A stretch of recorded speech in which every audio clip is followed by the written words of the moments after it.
The story begins with a promise and a question. How did one man turn Rome's restless strength into a repeatable system for ruling the world, and what hidden choices made his model endure long after he was gone? By the end, you will see why Trajan became Rome's blueprint for power, and which levers he pulled military, political, and moral to make expansion look like inevitability.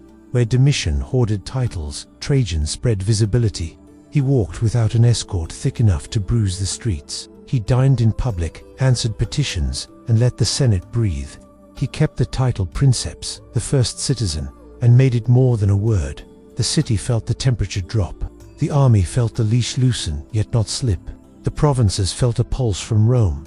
The blueprint's first beam was legitimacy, and it rested on mutual recognition. The Senate could advise because he asked. Soldiers could boast because he listened. Citizens could hope because he promised improvement and then measured it in stone. What is a blueprint without material? Money, roads, and men. Trajan grasped that expansion feeds upon supply more than glory. Grain tallies kept armies moving. Taxes paved the mountains. Bridges shortened arguments. He poured imperial cash into infrastructure, not as gifts but as multipliers. A road is a line of force. A bridge is an argument you can walk across. The Via Traiana in southern Italy shaved days off coastal travel, and with days saved, authority arrived earlier than rebellion. Logistics became politics written on the land. Only one problem remained, invisible to most. Legitimacy and logistics still needed a narrative that explained risk. Dacia provided it. North of the Danube, King Decebalus had beaten, bargained, and mocked Roman pressure for a generation. The region glittered with gold and bristled with skilled fighters. To ignore Dacia was to tolerate a rival who grew bolder with each treaty. To attack was to gamble the empire's reputation. Trajan chose to make the Danube a stage. He assembled legions like a craftsman laying out tools. The seasoned 2nd Adiatrix, the grizzled 5th Macedonica, the stalwart 10th Gemina, and more. Engineers arrived with timber and iron. The river, wide and self-assured, met men who believed water could be organized. Picture the morning mist rising from the Danube as pylons clink against greaves. Standard bearers hold aloft eagles that catch a weak sun. Orders travel in calm voices, repeated until they feel like the day's weather. On the far bank, hills fold into each other, and somewhere beyond, Decebalus smiles at the delay that always ruins Roman plans. A legionary adjusts his strap and thinks not of glory, but of the road not yet built. Trajan's engineers began with crossing points and ended with a miracle of timber and patience. The Danube Bridge, attributed to Apollodorus of Damascus, did more than connect shores. It collapsed time. Each span reduced uncertainty. Each foundation claimed tomorrow. Livy had praised Roman tenacity in sieges. Here tenacity became carpentry. When the first columns reached the far bank, fear softened into procedure. But one ridge became a rumor. Dacian warfare was stubborn and irregular. Fortified hill zones nested stoneworks, the Romans called murus dassicus, multiplied like puzzles. Assaults had to be timed with weather, supplied across ravines, and coordinated under arrows that refused to miss. Trajan did not merely order attacks, he arranged understanding. Scouts learned the topography by feet, not scrolls. When a ridge looked like an invitation, the legions checked the shadows for exits the enemy loved. Fort by fort, the knot unraveled. Consider a mini-scene at Typai. The wind carries a peppery sting of dust and pine. Roman horn signals echo against rock. The heavy scooter line up like roof tiles turned vertical. Arrows darken a strip of sky, then rattle like rain on bronze. A centurion taps the base of a trembling shield. "Hold," he says, not loud, just final. The line takes a step as if the earth moved. Dacian falxmen crash in with curved blades meant to reach around edges. Where a shield dips, a comrade's rises. Where a blade hooks, a short sword answers. The difference is not courage, but cohesion, and cohesion is policy made muscle. Only one question lingered. How do you end a mountain war without starting 10 more? Trajan's answer mixed steel with statute.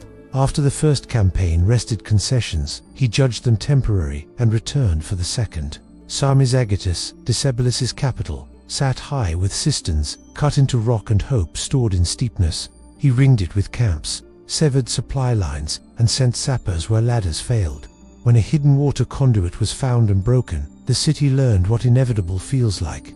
Decebalus fled into scrub and legend. He died by his own hand to deny capture. The aftermath mattered as much as victory. Dacia became a province, not a hostage. Colonists arrived, veterans planted vineyards, and Rhodes tied gold mines to tax ledgers. The column of Trajan would later tell the tale in spirals of stone, not as a boast but as a lesson in sequences. Plan, bridge, take heights, spare the useful, stabilize. But empire cannot live on conquest alone. Within the city, the blueprint turned inward. Trajan commissioned a forum complex that did something subtle. It demonstrated that administration could be beautiful. The basilica, with its vast interior volume and crisp lines, made law feel spacious. The markets nested behind, practical and proud. Justice and commerce learned to share a wall. Pliny's letters show a ruler reading municipal budgets, approving aqueduct repairs, and scolding corruption without theater. Law served as plumbing, essential, unseen, and noticed only when broken, and yet the world beyond Italy kept asking questions. In Arabia, Petrea, the Nabatean kingdom became a Roman province with more negotiation than blood. Control of caravan routes was oxygen for revenue. The annexation secured incense and silk as if they were cohorts under arms. The desert learned the Roman measurement of distance in milestones and wells. In the east, a temptation glowed. Parthia. Rome and Parthia had traded victories and embarrassments for a century. Trajan's calculation was clear. If the Danube could be organized, why not the Tigris? Momentum argues like a clever friend, but one river refuses to be a road. The Parthian campaign showed both the reach and the risk of Trajan's method. He swept into Armenia, deposed and installed kings as if moving chessmen on a board he had crafted.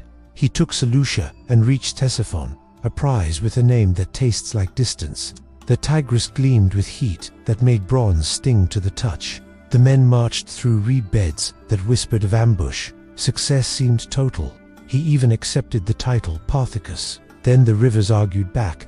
Lines of supply stretched like taut rope. Local resistance swelled in eddies that maps could not flatten. A Babylonian canal overflows. A column finds sand where a road was promised. A city yields, then revolts when the garrison sneezes. Trajan's genius was not hidden in unfailing victory. It was shown in adjustment. He reduced ambitions from absorption to demonstration. Take, punish, install, and withdraw to defensible lines leave behind a lesson carved in fear and stone. The Euphrates, not the Tigris, would remain the intelligible boundary. Most historians argue he overreached. Some contend his push made later peace possible by clarifying limits. Both can be true. A blueprint does not guarantee every room, but it fixes the load-bearing walls.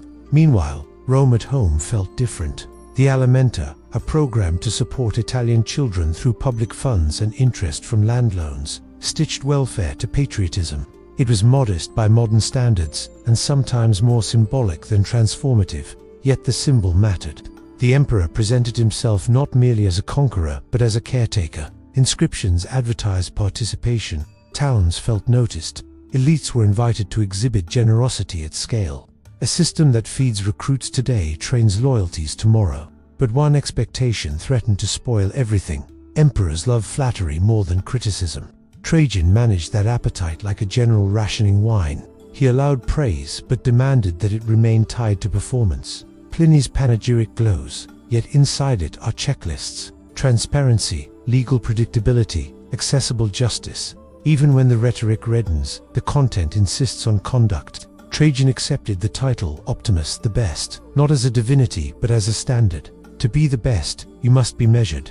Measurement requires law. Law requires light. The blueprint's second beam reach thus rested on roads, judges, and letters. Let me take you briefly to a morning in the Forum of Trajan.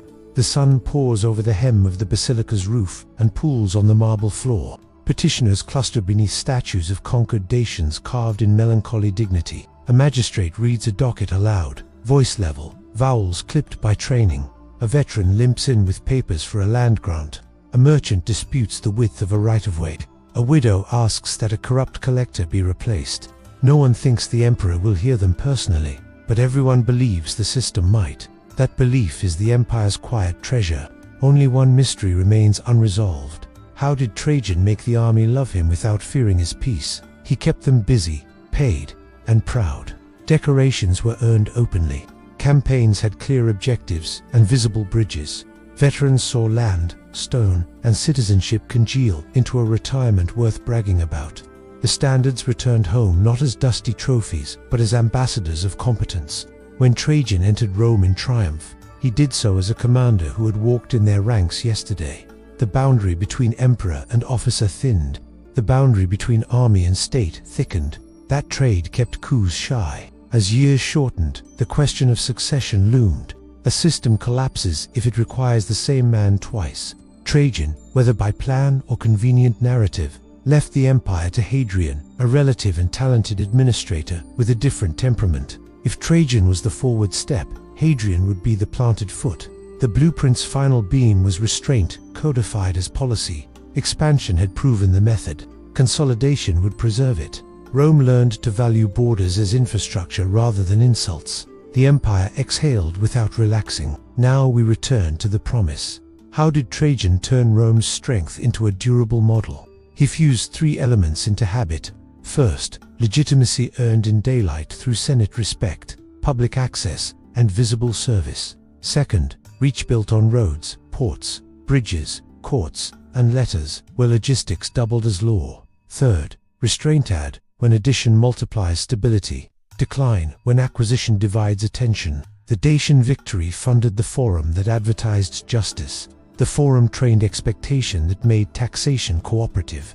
Cooperative taxation fed the legions that drew the line on the Euphrates and held it without shaking. But one last hinge remained, and he turned it carefully. He made success legible. Reliefs on the column told citizens why sacrifices mattered. Inscriptions on milestones told travelers which hand laid the road. Letters from governors to emperor and back, preserved by accident and pride, showed a process that even a small town could join. When a system explains itself, it can recruit imagination. Rome, under Trajan, imagined itself competent. That imagination outlived him. The immediate impact was a wealthier treasury, a safer Danube, and a calmer Senate. The deeper consequence was cultural. The ideal of the good emperor became not a poet's dream but a checklist anyone could cite. Later rulers would fail or succeed against a Trajanic standard. When new emperors were greeted with the formula, "May you be luckier than Augustus, and better than Trajan," the compliment contained a manual. Luck is weather. Better than Trajan is a map. Before we close, let us seal the open loops. The Danube Bridge was not only a crossing but a message. Rome organizes the unruly.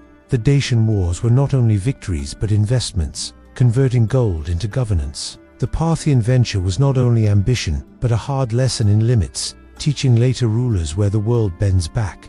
The alimenta was not only charity but a sign that the center remembered the villages. Legitimacy, reach, restraint each depended on the others, and together they produced the blueprint we still study. So what endures when statues crack and roads run under modern tires? The idea that power, to be safe, must be seen.